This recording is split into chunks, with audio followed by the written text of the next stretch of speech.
उस रात रामपुर गांव में तेज हवा चल रही थी। पूरा घर सो चुका था, लेकिन महिमा की आंखों में नींद नहीं थी। उसे बार बार शांति देवी की बातें याद आ रही थी। घी मत निकाल, चीनी मत खर्च कर, दाल कम बनाओ। महिमा समझ नहीं पा रही थी कि आखिर इतना पैसा होने के बाद भी उसकी सास हर चीज के लिए लोगों को क्यों तरसाती हैं। उधर शांति देवी भी अपने कमरे में जाग रही थी। उनकी आंखों में डर था, ऐसा डर जिसे वो सालों से अपने दिल में छुपा कर बैठी थी। और उसी रात महिमा को घर के अंदर कुछ ऐसा दिखाई देने वाला था जिससे इस परिवार की पूरी सच्चाई बदल जाती।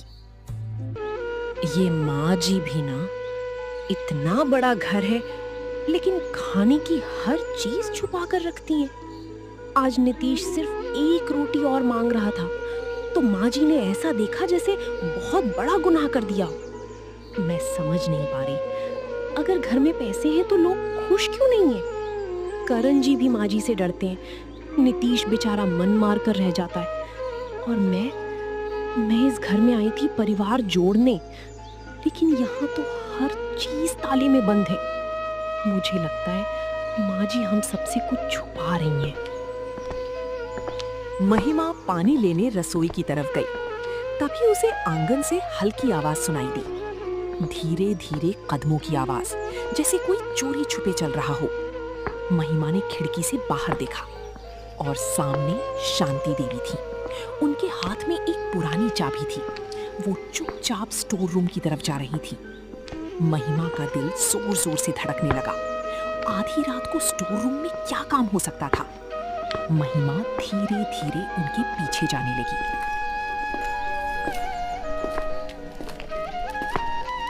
किसी को पता नहीं चलना चाहिए, पूरी जिंदगी की कमाई है ये।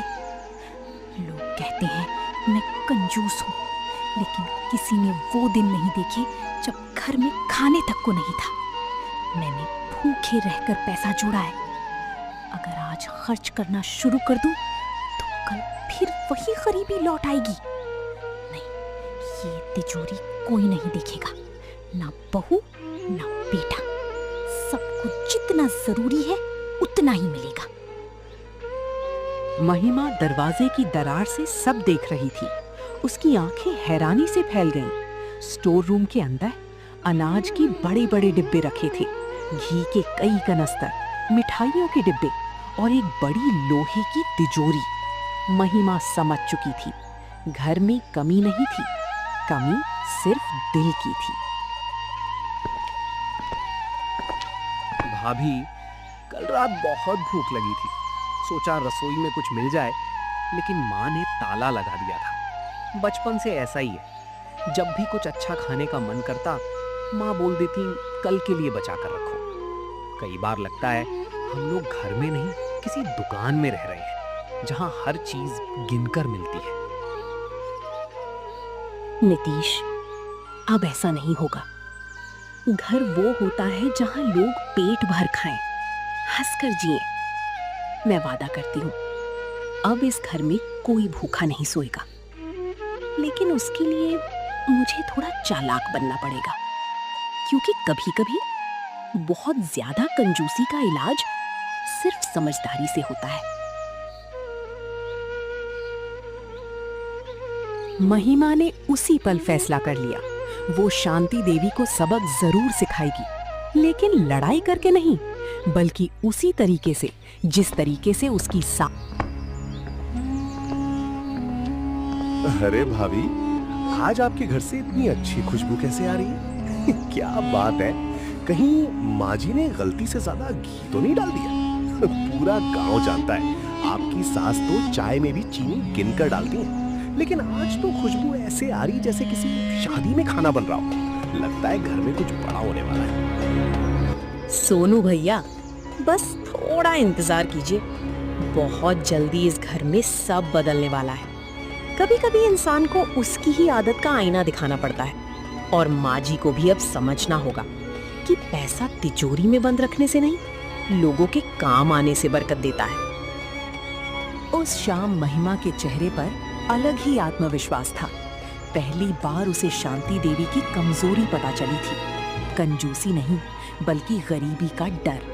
लेकिन अब महिमा ऐसा खेल खेलने वाली थी जिससे पूरे घर की सोच बदल जाती। उधर शांति देवी अभी भी अपनी तिजोरी को सुरक्षित समझ रही थी, लेकिन आने वाली सुबह उनकी जिंदगी का सबसे बड़ा झटका लेकर आने वाली थी। रामपुर गांव में उस रात अजीब सन्नाटा था। ठंडी हवा मिट्टी के आंगन से गुजर रही थी। दूर कहीं कुत्तों के भौंकने की आवाज आ रही थी, लेकिन शांति देवी के घर के अंदर एक अलग ही बेचैनी थी। महिमा चारपाई पर लेटी थी, मगर उसकी आंखों में नींद नहीं थी। दिन भर की बातें उसके दिमाग में घूम रही थी।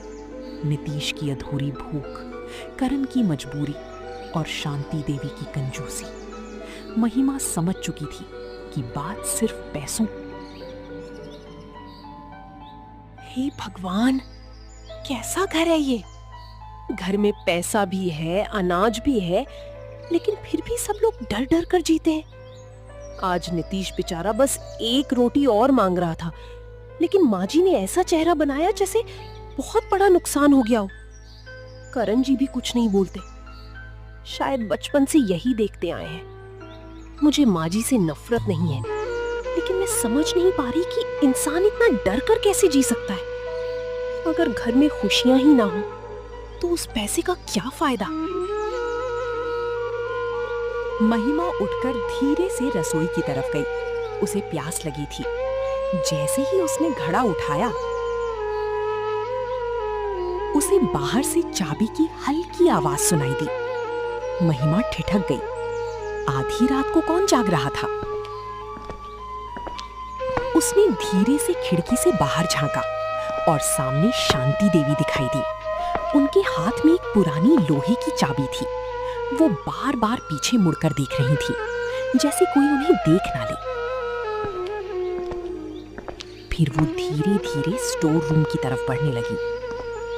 इतनी रात को माँ जी स्टोर रूम में क्या कर रही हैं? दिन में तो वो उस कमरे के पास भी किसी को नहीं जाने देती। जब भी मैं सफाई करने जाती हूँ, वो तुरंत बोल देती हैं, तू रहने दे। आखिर ऐसा क्या छुपा रखा है वहां? नहीं, आज मुझे सच जानना ही होगा। अगर मैं चुप रही तो शायद ये घर कभी नहीं बदल पाएगा।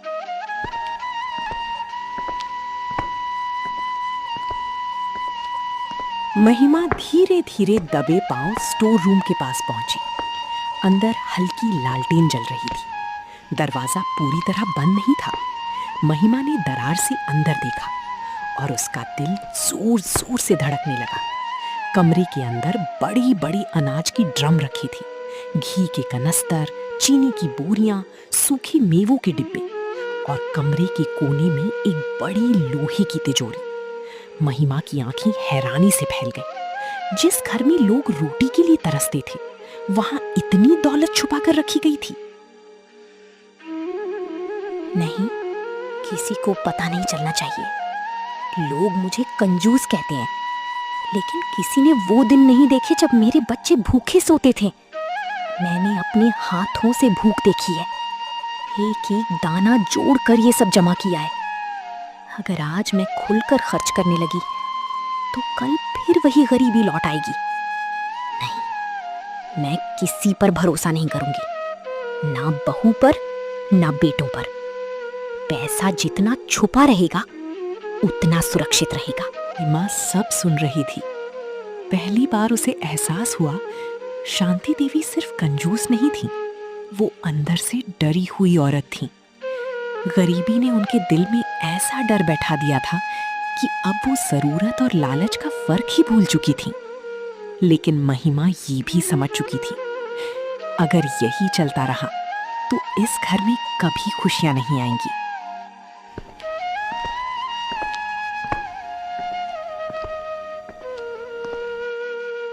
भाभी, आपको पता है, जब मैं छोटा था ना, तो गांव के बच्चे मेले में मिठाई खाते थे। मैं भी मां से मांगता था, लेकिन मां बोलती थी पैसे खराब मत करो। फिर मैं दूसरों को खाते हुए देखता रहता था। कई बार रात में बहुत भूख लगती थी, लेकिन रसोई में ताला लगा होता था। मैं जानता हूं मां ने बहुत मुश्किलें देखी हैं, लेकिन अब तो सब ठीक है ना भाभी? फिर भी हम लोग ऐसे क्यों जी रहे हैं? नितेश, अब ये घर बदलेगा। मैं माँ जी की दुश्मन नहीं हूँ। मैं बस चाहती हूँ कि इस घर में लोग डर कर नहीं, खुश होकर जिएं। तुमने बहुत सह लिया, अब तुम्हें मन मार कर नहीं रहना पड़ेगा। लेकिन इसके लिए मुझे थोड़ा चालाक बनना होगा, क्योंकि कभी-कभी किसी इंसान को बदलने के लिए उसे उसकी ही गलती का एहसास करवाना पड़ता है। अरे भाभी, कल मैं आपकी सास को बाजार में देख रहा था। सब्जी वाला 2 रुपए ज्यादा मांग रहा था, तो माँ जी ने ऐसा झगड़ा किया कि बेचारा सब्जी वाला ही रोने लगा। पूरा गांव जानता है शांति काकी पैसे खर्च करने से ज्यादा पैसे बचाने में विश्वास रखती हैं। लेकिन सच बताऊं, इतना पैसा जोड़कर भी इंसान खुश ना रहे तो फिर उस पैसे का फायदा क्या?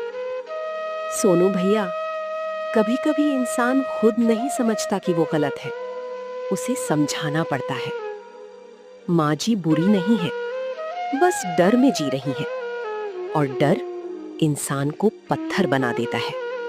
लेकिन अब मैं उन्हें बदल कर रहूंगी। बहुत जल्दी इस घर में ऐसा कुछ होने वाला है जिससे माँ जी को खुद एहसास होगा कि रिश्ते तिजोरी से ज्यादा कीमती होते हैं। उस रात के बाद महिमा पूरी तरह बदल चुकी थी।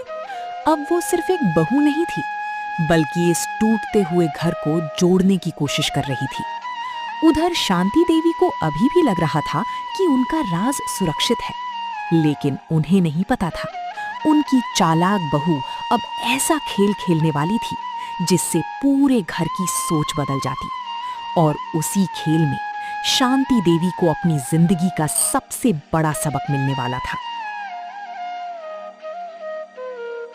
अगली सुबह रामपुर गांव में हल्की धूप निकली थी। आंगन में पक्षियों की आवाज गूंज रही थी, लेकिन शांति देवी के घर में एक अलग ही माहौल था।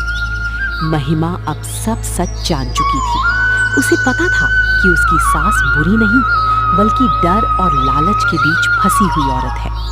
लेकिन अगर ये डर खत्म नहीं हुआ तो इस घर की खुशियां हमेशा के लिए खत्म हो जाएंगी। और तभी महिमा ने एक ऐसा फैसला लिया जिससे शांति देवी की पूरी सोच हिलने वाली थी। आज से खेल शुरू होगा माँ जी, लेकिन बिना लड़ाई के। मैं आपको चिल्लाकर नहीं समझाऊंगी, मैं आपको एहसास करवाऊंगी कि पैसा सिर्फ जमा करने के लिए नहीं होता। कल रात मैंने आपकी आंखों में डर देखा था, गरीबी का डर, सब कुछ खो देने का डर। लेकिन माँ जी, डर इंसान को बचाता नहीं, धीरे धीरे अकेला कर देता है। अब मैं इस घर को डर से नहीं, प्यार से चलाऊंगी।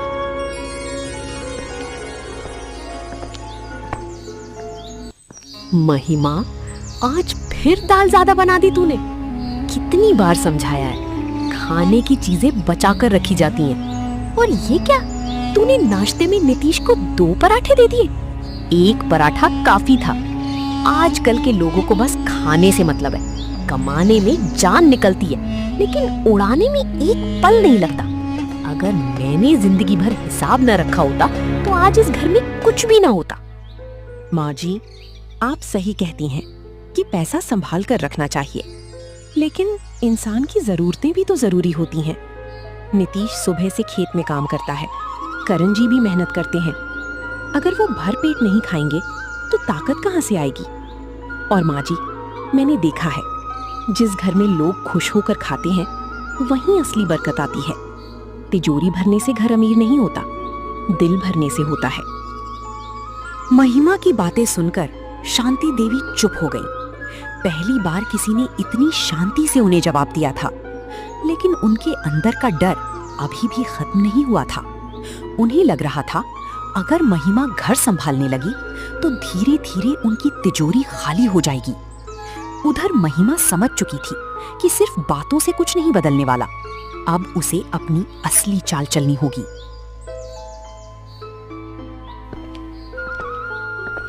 अरे नीतीश, आज तेरे घर से इतनी अच्छी खुशबू क्यों आ रही है? क्या बात है, कहीं भाभी ने माँ जी की छुपी हुई मिठाई ढूंढ ली क्या? पूरा गांव जानता है तेरी माँ तो मेहमानों को भी चाय आधी देती है, लेकिन आज तो लग रहा है जैसे घर में कोई त्योहार हो। सच बता, भाभी कुछ बड़ा करने वाली है ना? सोनू भैया, पहली बार लग रहा है कि ये घर घर जैसा बन रहा है। भाभी आने के बाद कम से कम कोई प्यार से तो बात करता है, वरना बचपन से हमने बस हिसाब ही देखा है। माँ बुरी नहीं है, लेकिन डर ने उन्हें बहुत बदल दिया है। मुझे लगता है भाभी ही अब ना को बदल सकती हैं। और सच कहूं, मैं पहली बार इस घर में खुश महसूस कर रहा हूं। अब समय आ गया है माँ जी को सच दिखाने का। उन्हें लगता है कि पैसा छुपाने से सुरक्षित रहता है, लेकिन मैं उन्हें दिखाऊंगी कि जरूरत के समय वही पैसा अगर लोगों की काम आए तो रिश्ते बनते हैं। कल गांव में भंडारा है और मैं माँ जी की तिजोरी से कुछ सामान निकालूंगी, लेकिन चोरी के लिए नहीं, उन्हें एक सबक सिखाने के लिए। आज पहली बार इस घर में लोग पेट भर खाएंगे। धीरे धीरे स्टोर रूम की तरफ बढ़ी। उसके हाथ में वही पुरानी चाबी थी जो उसने शांति देवी के तकिए के नीचे से निकाली थी। उसका दिल जोर जोर से धड़क रहा था, लेकिन उसके इरादे साफ थे। वो इस घर को तोड़ना नहीं, जोड़ना चाहती थी। और आने वाली सुबह शांति देवी की जिंदगी की सबसे बड़ी सुबह बनने वाली थी। अरे वाह, आज मंदिर में इतना बड़ा भंडारा किसने करवाया? इतना स्वादिष्ट खाना, घी की खुशबू आ रही है। रामपुर में ऐसा भंडारा तो सालों बाद हुआ है। जिसने भी करवाया है बहुत पुण्य का काम किया है। उधर जैसे ही शांति देवी स्टोर रूम पहुंची, उनके पैरों तले जमीन खिसक गई। कुछ अनाज के डिब्बे खाली थे, घी के 2 कनस्तर गायब थे और मिठाइयों के डिब्बे भी कम थे। शांति देवी का चेहरा डर से सफेद पड़ गया। उन्हें लगा कोई उनकी जिंदगी भर की कमाई लूट कर ले गया। और उसी समय बाहर से मंदिर के भंडारे की आवाज उनके कानों में पड़ी। हे भगवान, ये सब किसने किया? मेरी चीजें, मेरा सामान किसने निकाला स्टोर रूम से? अगर किसी को तिजोरी का पता चल गया तो सब खत्म हो जाएगा। नहीं, मुझे अभी पता लगाना होगा। ये काम घर के किसी इंसान ने ही किया है, और अगर ये महिमा का काम हुआ ना, तो आज घर में बहुत बड़ा तूफान आएगा। शांति देवी गुस्से से कांप रही थी। उधर महिमा मंदिर में खड़ी लोगों को खाना खिलाते हुए मुस्कुरा रही थी। उसे पता था आज पहली बार उसकी सास को एहसास होगा कि तिजोरी में बंद चीजें कभी खुशियां नहीं देती। लेकिन अभी असली तूफान बाकी था, क्योंकि जब शांति देवी को सच पता चलता तो पूरा घर हिलने वाला था।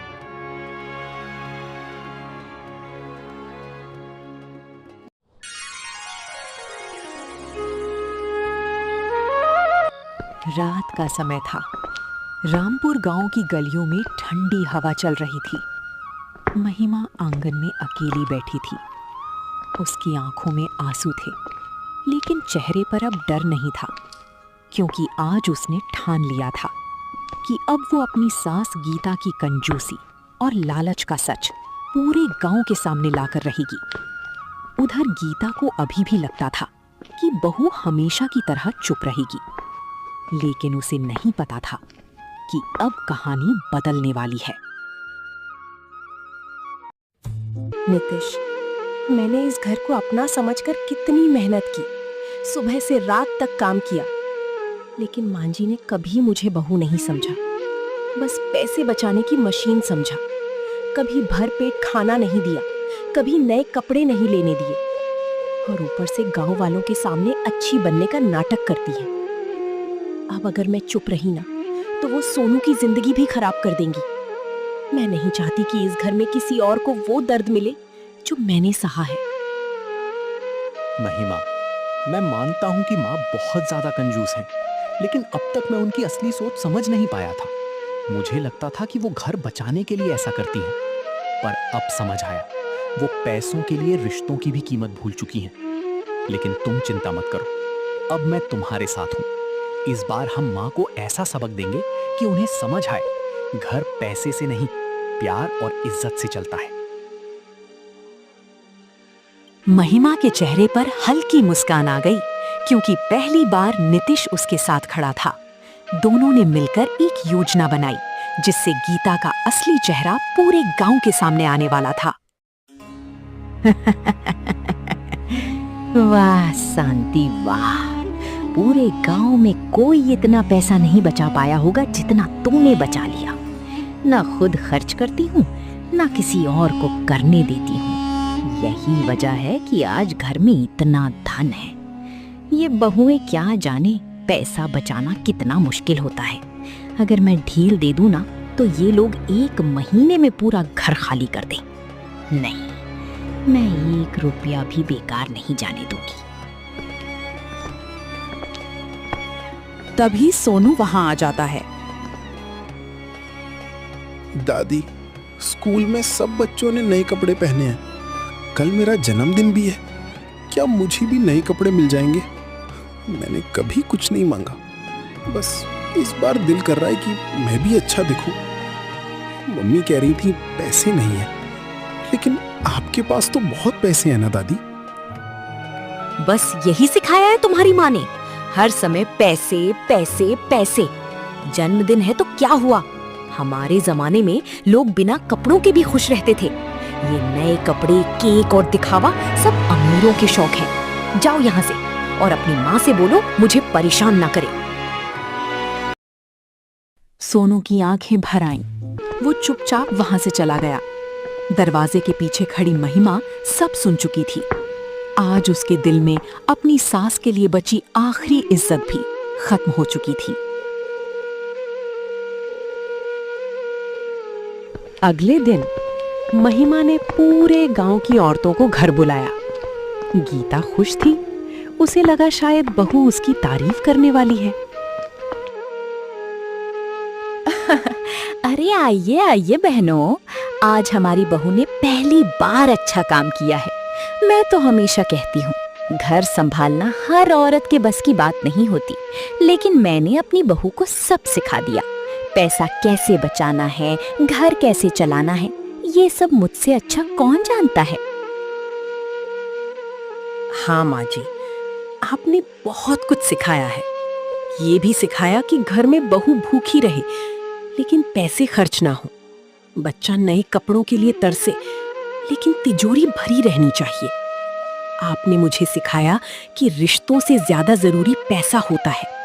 लेकिन आज मैं गांव वालों को सच बताना चाहती हूँ।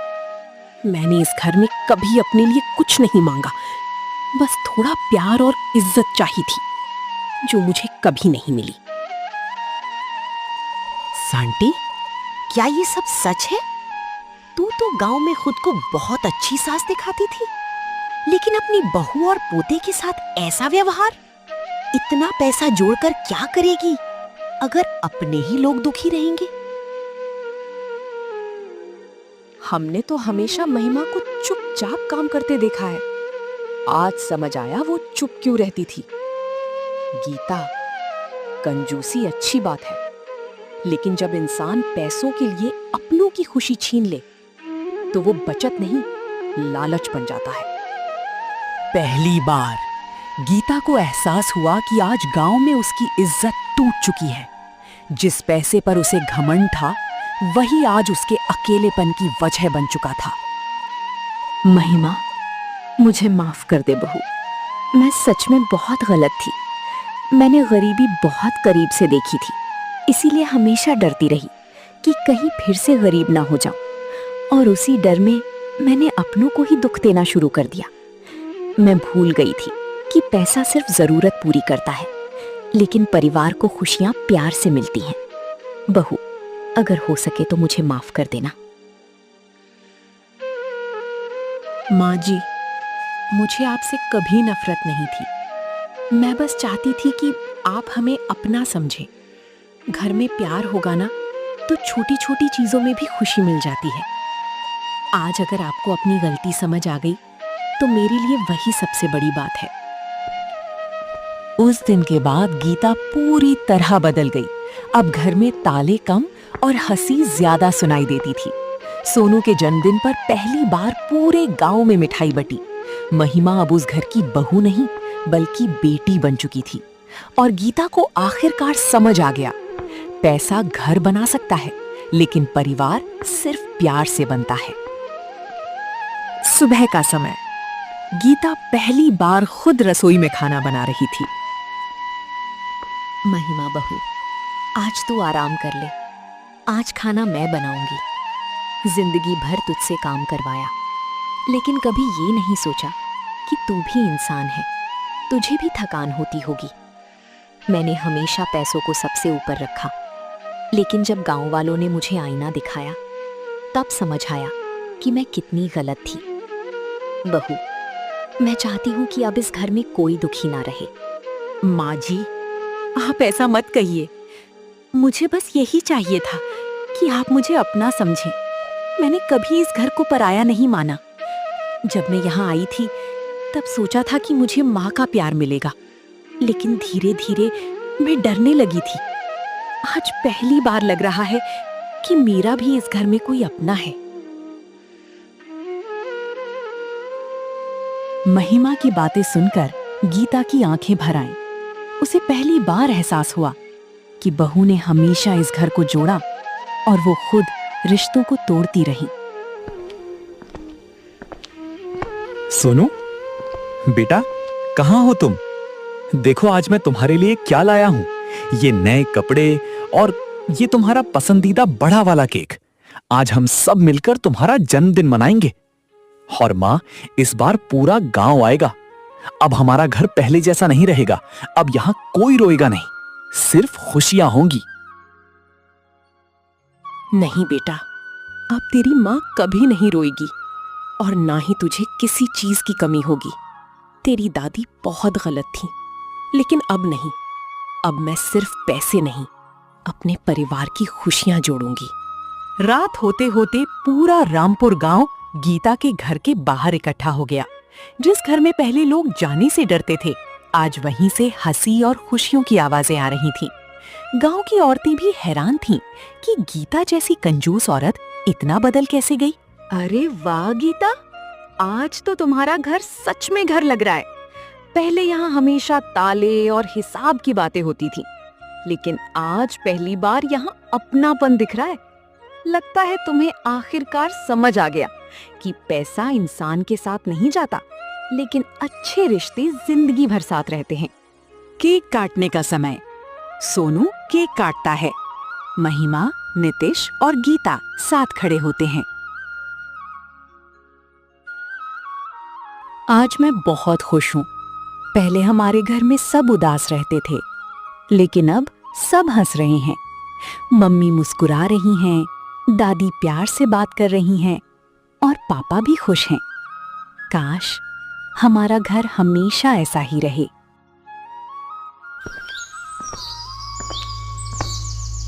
उस रात रामपुर गांव ने एक बहुत बड़ी सीख देखी। एक कंजूस सास बदल सकती है अगर उसे समय रहते अपने परिवार की कीमत समझ आ जाए। महिमा ने बदला नहीं लिया। उसने प्यार और धैर्य से अपने टूटे हुए घर को फिर से जोड़ दिया। धीरे धीरे गीता गांव की सबसे समझदार औरत बन गई। अब वो जरूरतमंदों की मदद भी करने लगी थी और लोगों को हमेशा यही कहती, पैसा बचाना अच्छी बात है, लेकिन अगर पैसे बचाने के चक्कर में रिश्ते टूट जाएं, तो इंसान दुनिया का सबसे गरीब आदमी बन जाता है।